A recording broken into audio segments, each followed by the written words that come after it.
Hi everyone, welcome to HubSpot's episode 263. In this episode, we talk about inbound announcements that matter and sending internal notifications to your reps and to your teams. You're all listening to Asia Pacific's #1 HubSpot focused podcast where we discuss HubSpot tips, tricks, and strategies for growing your sales, service, marketing, and operations results. My name is Ian Jacob from Search and Be Found, and with me is Craig Belly from Zen Systems. How are you, Craig? I'm really well, Ian. And you know what? That introduction, because the title is so long, there's just so many other good things that we're going to cover in this episode.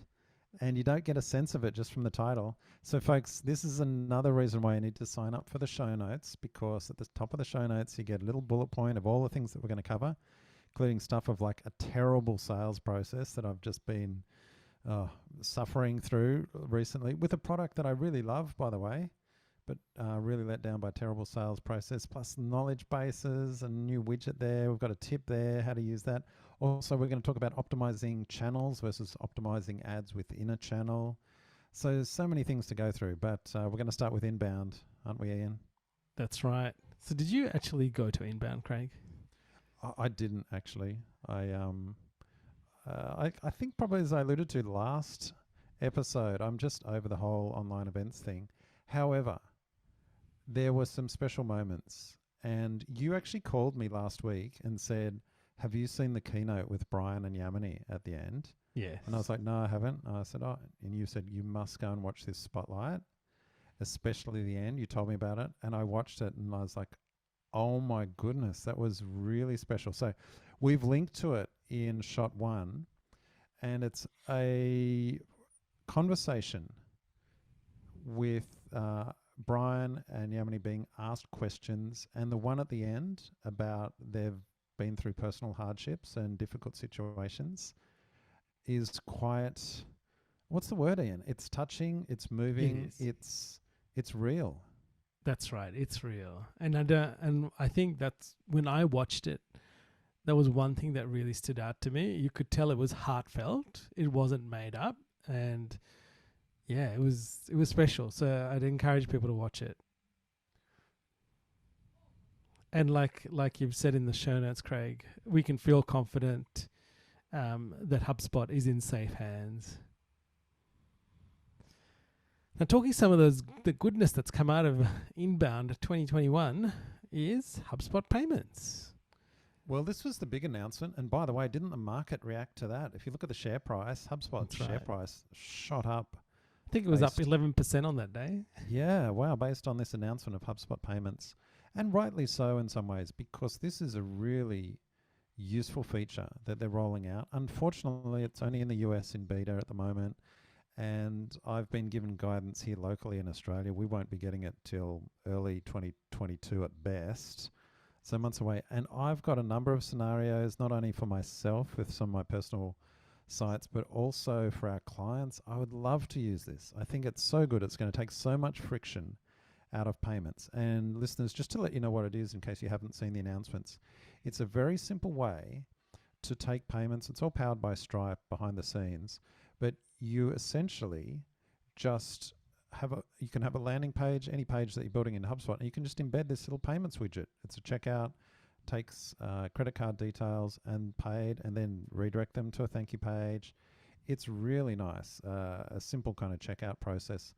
I so want this. I think it's so useful, and some of the projects I've been looking at recently, Ian, and the frustration I've had with some of the tools out there. That's right. Trying to get a simple checkout piece in place because we didn't want to go the whole Shopify piece and all of that. And it's been quite frustrating. This is exactly what I want.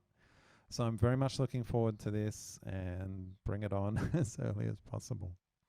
That's right. And then there's actually a lot of other things. One that we'd probably highlight in terms of the product roadmaps is the multi-step forms in marketing, and we love that. So that's coming. Yeah, it's coming. It's not actually announced yet, but what they did announce is refreshed roadmaps. And I love going through these slides and looking for the little things. And yeah, multi-step forms. I can't wait for that. But it's going to be a conversion improver for sure for so many of our forms. That's right. And there's so many things that keep changing and updating. And And it's well worth listening to the keynote, because what looks like, I think, product managers talk about all the product updates that are happening and what's happening across the different hubs. And I had a question today when I was on a demonstration. It's like, how do these hubs work, and are they separate products, right? And so somebody asked us that, and we were like, no, it's got the same data set. The different hubs have different functions, and you buy it as you need it. And that's really the key part to this. It's well thought out rather than cobbled together, as we would say. Absolutely. Seamless experience. I essentially say to people, oh yeah, new hubs, new menu. So just imagine another menu within HubSpot gets enabled. I mean, it's not that simple, of course, but it kind of gives them the sense, yeah, same product. You're not jumping around off to something else, unfamiliar. Oh, it looks totally different. What's going on here? Yeah, seamless. My experience of something similar, Craig, where it was supposed to be an all-in-one product, was, you got to click a button to sync the data through to your marketing or your CRM. And I thought, well, that's not very nice. But anyway, that's what you don't have to worry about with HubSpot. Now, going on to that, some quick shots of the week. Here are a few we've noticed. The first one, we've talked about ad sequencing before, and now this is live across marketing. Marketing Professional, right? You've got it in there.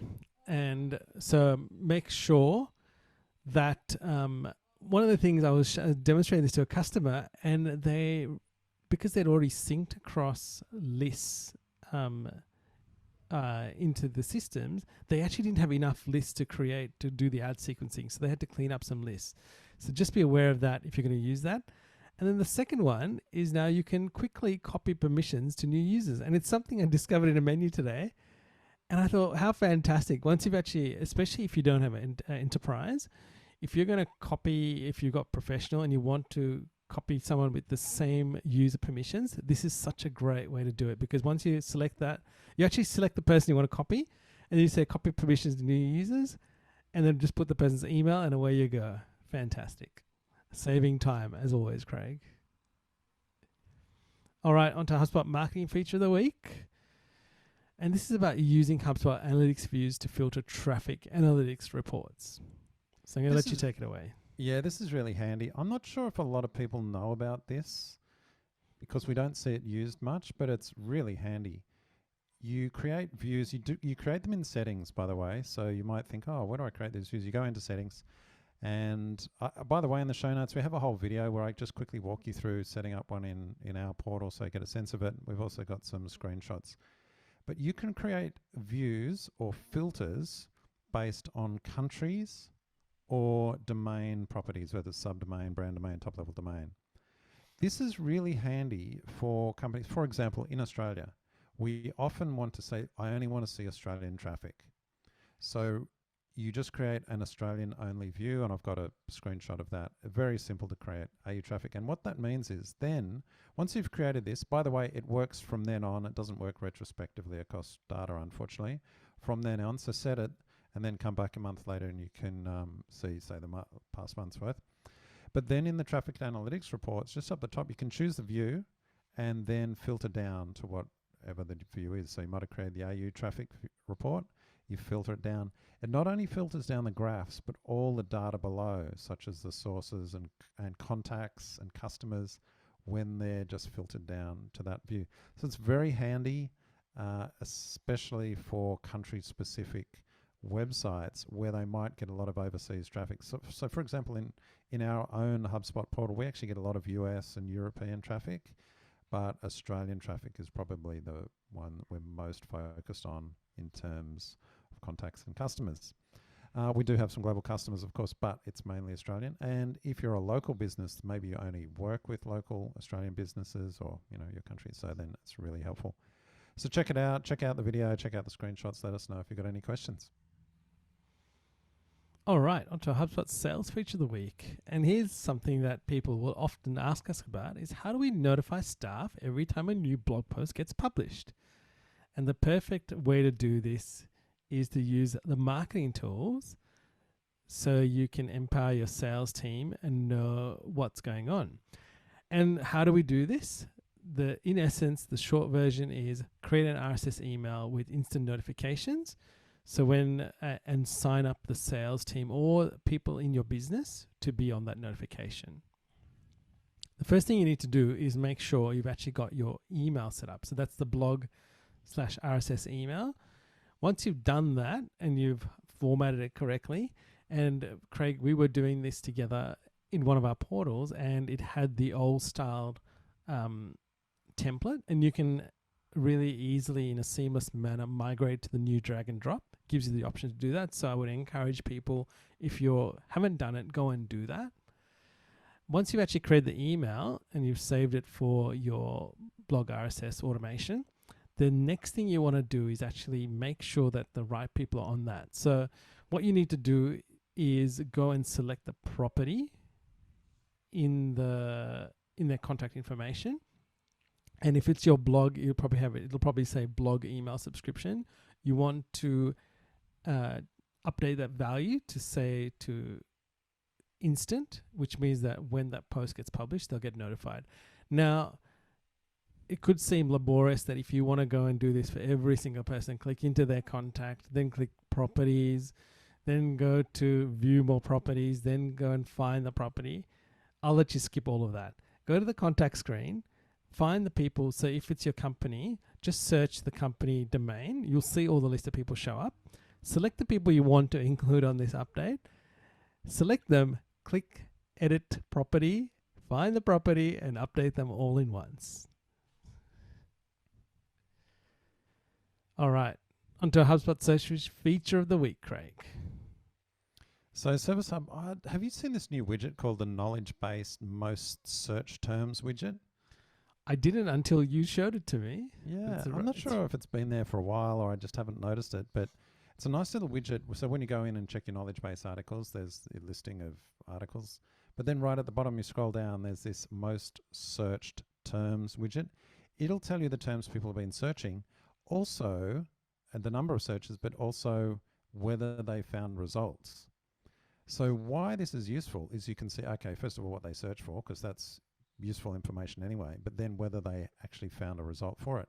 And here's the quick tip. If there's a no or a false next to them actually getting any results, well, if there's enough searches for it, there's a great tip for an article that you should write next, assuming it's actually valid. So you can look at the search term.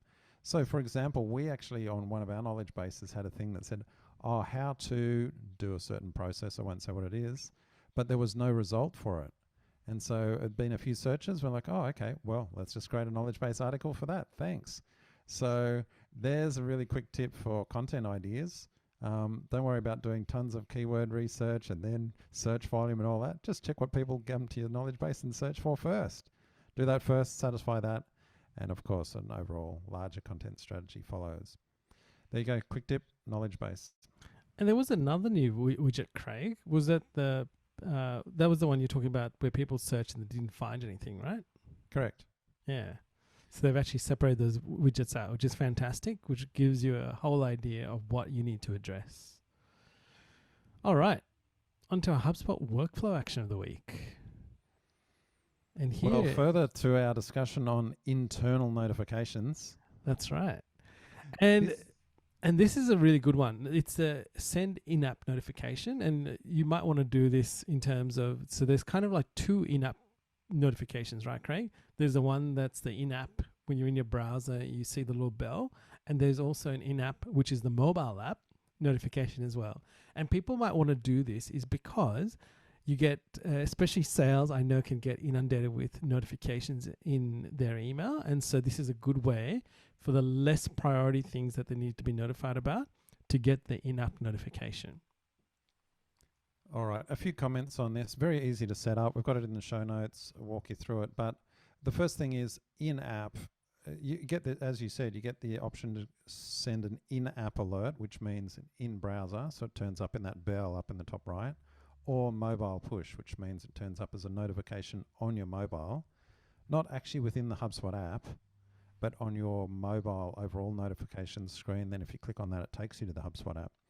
But this is a good example of confusing terminology. In-app alert, that actually means in-browser app, in-browser alert on your desktop. It actually means desktop alert for within the browser.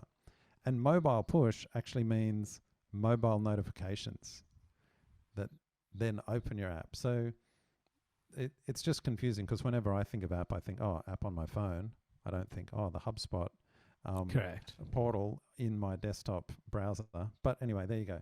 So in the show notes, have actually explained what those two mean, but just be aware they're confusing. The other thing is, I would prefer it if this action, instead of choosing between them, you could tick them and you can choose both if you wanted. Exactly. I suspect it's different because each of them has different character limits in the message, but still, I'd love to be able to choose both at once. Correct. So if you want both, listeners, you're going to have to set this action twice in the workflow, one for an in-app and then one for the mobile push alert. All right, on to our marketing tip of the week, Craig. And this is a experience that you've just had about a terrible sales process. Yeah, I'll explain this one. This actually happened with Teamwork, which, as regular listeners would know, we use and love as a project management tool in our agency. It's very popular. I know you use it, Ian. A lot of agencies use it. And why I'm highlighting this in Marketing Tip of the Week is because marketing should have solved this problem. I'll tell you the context. I got an email from them about notifications of new features. They got a new feature called profitability reporting. Great, I'd love to use that. Oh, I wonder how much, does my current plan have it? Okay, go to the website. Oh, no, it's not because it's not in the plan. Oh, it's in a different plan. Oh, I wonder how much that is. Oh, no. The dreaded contact us for pricing button, which, is never a good sign. So I click that. And then, by the way, we're a long-time customer here, so I don't really want to have to go to the website to get pricing. The email could have told me because it knows maybe they don't have their segmentation worked out. I don't know. This company got a ton of funding recently. I would have thought they had better marketing, which is my whole point, marketing tip. Anyway, it gets worse because then I go into that dreaded sales process. It creates a support ticket, okay? So that contact us creates a support ticket. Then I get the support request asking about my requirements, even though I'd actually put that in the form when I'd submitted it. And so I reply straight away. Oh, by the way, I've got a screenshot from my emails so you can see this sequence. Next email I get from them 2 days later. And what do? They introduce me to my account manager, right? And suggest that I book in for a call with my account manager. I'm like, at this point, is this a joke? So then I go, nah, I don't want to meet with you, for goodness sake. I just want the price, damn it. To their credit, he then replies and gives me the price, which, by the way, is $55 USD per user. Per user, so yeah. it's quite a jump from their $18 per user plan, which I think I was on. That's all I wanted. Okay, so it's not a fit for me at the moment, the pricing. It will be in the future. That pricing is not out of the question because there's functionality. So the price is not the problem. The experience is the problem. Because not only did I have to wait, and, that's frustrating enough. It's at least 4 days or 5 days once. I think it took a day for them initially to require with the support request. Just a debacle, really. But then it's wasted time with me backwards and forwards with emails. It's wasted 2 of their people's time backwards and forwards. And then 3, I'm actually really frustrated. Like, you know me, Ian, I fly off the handle sometimes over the smallest things. This kind of thing just really annoys me. I'm just like, oh man, I'm going to ditch this product even though we've used it for 10 years or something. I don't know. Right? I'm just going crazy. And I'm just like, why? Marketing should have just solved this. Someone has decided not to put that pricing Correct. on the page, or perhaps it's variable based on features or something. I don't care really what the reason is. It's just a terrible experience. Okay, compare that to HubSpot. For any of our client portals or our own portal, I can go to the pricing page. It knows who I am. It'll tell me the pricing. Where I am now, whether I can upgrade, downgrade. No sales malarkey. No, book in a call with you. Just none of that rubbish. Just here's the price, so I can work it out. And plus, they can tell I visited the page. They should be able to have metrics to work out, well, did I come back number of times or how long did I spend? Because then they can reach out to me or they can tell my account manager. That's a piece of intel for the next catch-up kind of thing. But no, so it just shows you teamwork. wonderful product, love the product, hate the sales process, and they should do better because I think they're really big now and they should have really good marketing. I don't understand why it's so terrible. The other thing though, Ian, the teamwork experience is the norm. That is still the norm. Yes. Whereas the HubSpot experience is rare. So the takeaway from this little rant that I've been on, listeners, is if you can reduce that friction, if you can follow the HubSpot experience as much as possible, then you're on the right path, because this is going to be the future. No one's going to put up with this ridiculous contact us for pricing thing in the future. It's dying. Get ahead of the game and just be really clear. And just because I was so frustrated with, I've put a YouTube clip there. It's a very famous gem from probably 10 years, 20 years ago, of a guy completely smashing his computer in frustration.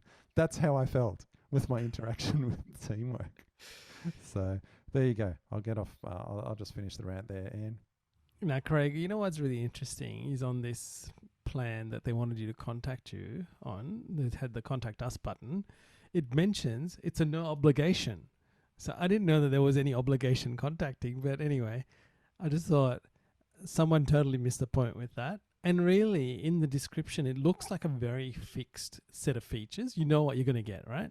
So the variability, if it's going to be obviously discount based on number of license pricing, they should actually just say that there and starts at blah and goes down. That would give you a much better idea, because then you'll be able to work out, okay, well, not now, but maybe later, instead of like wasting so much of time. All right, on to our insight of the week, Craig. And we were talking about this, about optimizing channels versus optimizing ads, and came out of a discussion I had with a customer of ours about optimizing their Google ads, and then understanding about, if you've got HubSpot in place, how do you use the data you have in HubSpot to better optimize those ads? Let's say you're doing a great job already optimizing the ad account, but how do we take it to the next level? And so this is the interesting discussion we started, and we thought we'd share that with you, our listeners. So you want to take it away? Right. I think it's useful because it's about avoiding some traps that people fall into.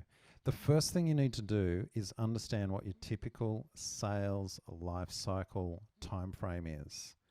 So the comment, I'll just give you the common example. Let's say it's a B2B sale. It takes 3 months or 6 months, can be longer, from first contact to a first sale with them. So let's say it takes 3 months. What do you do after you've tested a new channel for 1 month? You can't possibly work out whether that channel is working or not. Either way, because if you aren't getting results yet, then you might fall in the trap of dismissing it early. But you might fall into the other trap of, if you are getting results, you're getting lead submissions, form submissions, you might think, oh, great, this is working well. But actually it turns out down the track, none of them convert into customers. But it takes you 3 months at least before you've actually got an indication of that. So to go back to your original framing of this, the first month you're probably going to spend optimizing the ads so you're getting good click prices or good traffic prices through to your site. After that, you're working on optimizing the landing page or whatever it is to get conversions. But then you've got to wait at least till the normal sales cycle to work out whether they're converting into customers from leads. Any earlier than that, and you haven't really got accurate or enough data to analyze the effectiveness of the channel. So that's the difference. First month, you're optimizing the ads, but you realize you're not optimizing the channel yet. You don't know if this channel is working. You just know whether the ads are working. It's not until later. So I hope that's clear. Now, the reason we would stress this, because you might think, well, that's kind of obvious. If it takes 3 months to get a customer, then I wouldn't dismiss it in 3 months. Well, you'd be surprised how many people do. Or the other trap is to call too early that it's a great success. Oh, we're getting tons of leads. This channel's fantastic. None of them turn into customers. It's not fantastic. It's actually a costly aberration. All right, on to our HubSpot's throwback of the week, Craig. And believe it, a year ago, HubSpot was introducing the Today view on the mobile app, calling it a new home for sales reps. And I still wonder whether sales reps are using it. but it's there. And it's become much better. They're even putting forecasting in now. So we just see things moving in leaps and bounds. Remember when the HubSpot app was all marketing based? Yes. Now it's just all sales based. Sales based. Correct. All right. And we've got a resource of the week, Facebook Marketing Summit 2021, which just happened in Australia. And there's a whole a resource for you guys. So you can watch that on demand. And it's just on a page. And oh, wow. I haven't checked this out. I'll have to check that out. I started checking it out and I haven't finished it. But I thought it was a good resource because they actually say they explore major shifts and trends defining industry and shaping the future of business and marketing. And they have sessions with valuable insights from industry experts to help strategize and build for the future.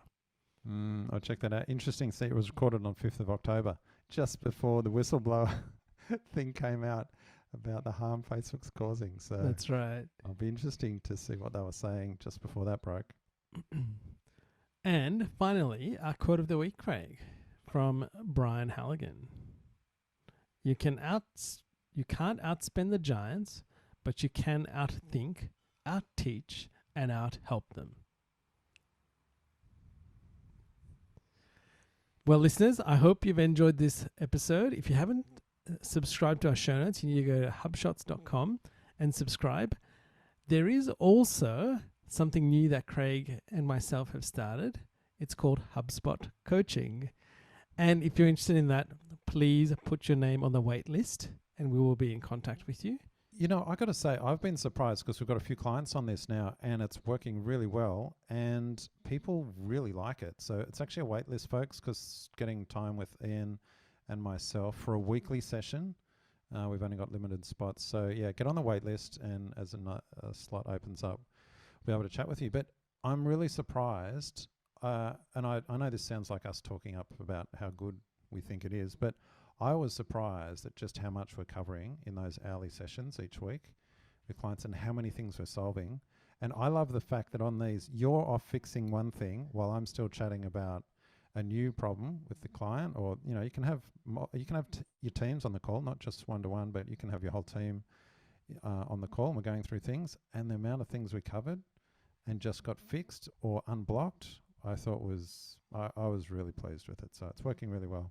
And listeners, not only do we have, we enjoy helping others, but Craig and me love working with each other and working with our customers. So it's a really a great way to accelerate your experience with HubSpot.